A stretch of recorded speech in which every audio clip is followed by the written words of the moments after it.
కామారెడ్డి జిల్లా triangle suicide case ఇంకా అంతు చిక్కని మిస్టరీగానే కనిపిస్తోంది. ఘటన జరిగి వారం రోజులైనా కూడా చిన్న క్లూ కూడా దొరకలేదు. కేసు దర్యాప్తు అంతా కూడా ఊహాగానాల మీదనే నడుస్తోంది.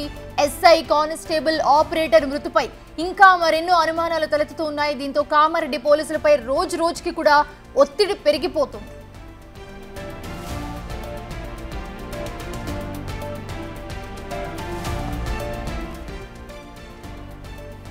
మరోవైపు ఈ సూసైడ్ కేసులో ప్రత్యక్ష సాక్షులు ఎవ్వరూ లేరు అంటున్నారు.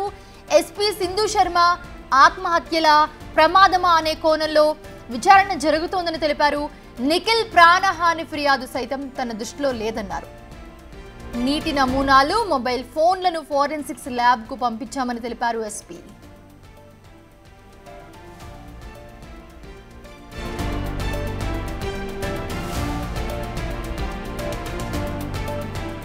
అయితే ముందుగా ఒకరు చెరువులో దూకితే మరో ఇద్దరు కాపాడేందుకు వెళ్లి వాళ్ళు కూడా చనిపోయారని అనుమానం వ్యక్తం చేస్తున్నారు.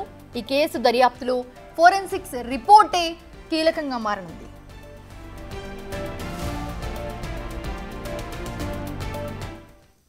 రైట్, రాజేష్ లైవ్ లో జాయిన్ అవుతున్నారు మరిన్ని అప్డేట్స్ అందించడానికి.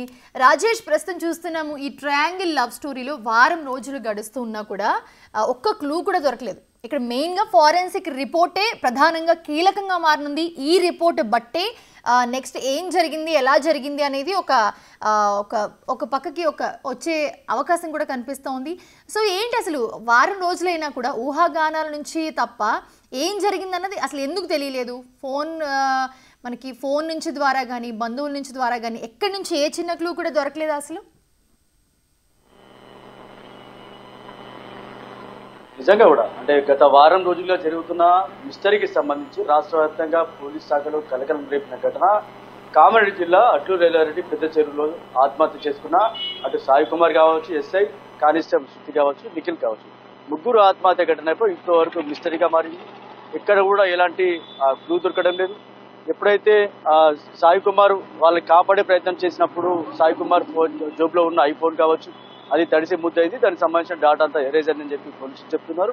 అలాగే శృతికి సంబంధించిన ఫోన్ డాటా, నిఖిల్కి సంబంధించిన ఫోన్ డాటా, రెండు ఫోన్లు కూడా స్వాధీనం చేసుకున్నారు. వాళ్ళిద్దరికి సంబంధించిన ఫోన్ సంభాషణ కావచ్చు, చాటింగ్ కావచ్చు కొంతవరకు దొరికింది. కానీ ఎప్పుడైతే సాయి కుమార్ సంబంధించిన ఫోన్ అయితే లేదో ఐఫోన్, అప్పటి నుంచి కూడా దాన్ని హైదరాబాద్ పంపించడం, దాన్ని మెరుగుపరచడం కోసం ప్రయత్నించడం ఇవన్నీ కొనసాగాయి. కానీ ఇప్పటి వరకు ఆ విచారణ కొనసాగుతుంది. కామారెడ్డి జిల్లా వ్యాప్తంగా కూడా జరిగిన ఈ ఘటన పెద్ద ఎత్తున దుమారం రేపింది.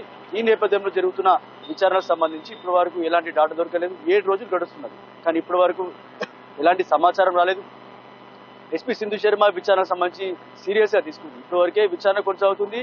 7 రోజులు గడుస్తుంది. దానికి సంబంధించిన ఇప్పటి వరకు మేజర్ గా నిన్న జరిగిన యాన్యువల్ సంబంధించిన ప్రెస్ మీట్ జరిగినప్పుడు అక్కడ మీడియా వాళ్ళు అడిగినప్పుడు సంబంధించిన ఏదైతే ఎస్పీ సింధు శర్మ చెప్పింది, ఏదైతే ఆత్మహత్య చేసుకున్నప్పుడు ఎవ్వరు కూడా ఐ విట్నెస్ లేరు కాబట్టి విచారణ కొద్దిగా స్లో అవుతుంది, అలాగే విచారణ కొద్దిగా టైం పడుతుందని కూడా చెప్పారు. ఐ విట్నెస్ లేరు కాబట్టి ఏదైతే ప్రాథమిక సమాచారం మేరకు ఏదైతే సీన్ రీకన్స్ట్రక్షన్ పేరుతో ఆ రోజు జరిగిన ఘటన తర్వాత మళ్ళా పెద్ద చెరువు వద్ద సీన్ రీకన్స్ట్రక్షన్ పేరుతో మళ్ళీ విచారణ చేపట్టారు.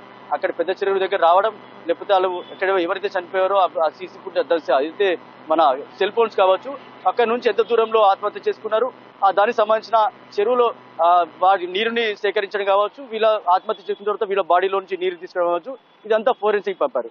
ఈ రిపోర్టు కీలకంగా మారింది. ఫోరెన్సిక్ రిపోర్ట్ రావాలి. అంతేకాకుండా ఏదైతే వీళ్ళ ఫోన్లకు సంబంధించి సంభాషణ కావచ్చు ఇవన్నీ కూడా తీసుకోవడం జరిగింది. కానీ రాష్ట్ర వ్యాప్తంగా జరిగిన ఈ ఘటనలో ఇప్పటి వరకు పురోగతి లేకపోవడం కొద్దిగా విచారకరంగా చెప్పుకోవచ్చు. ప్రస్తుతానికి అయితే పోలీస్ శాఖలో జరుగుతున్న ఏదైతే ఇదంతా కూడా విచారణ కొనసాగుతుంది. మరి కొద్ది లేట్ అయ్యే అవకాశం ఉంది. కానీ విచారణ మాత్రం పూర్తి వివరాలు తీసుకున్న తర్వాతనే మీడియాకు సమాచారం ఇస్తా అని చెప్పింది SP Sindhu Sharma. Right, thanks for the updates Rajesh.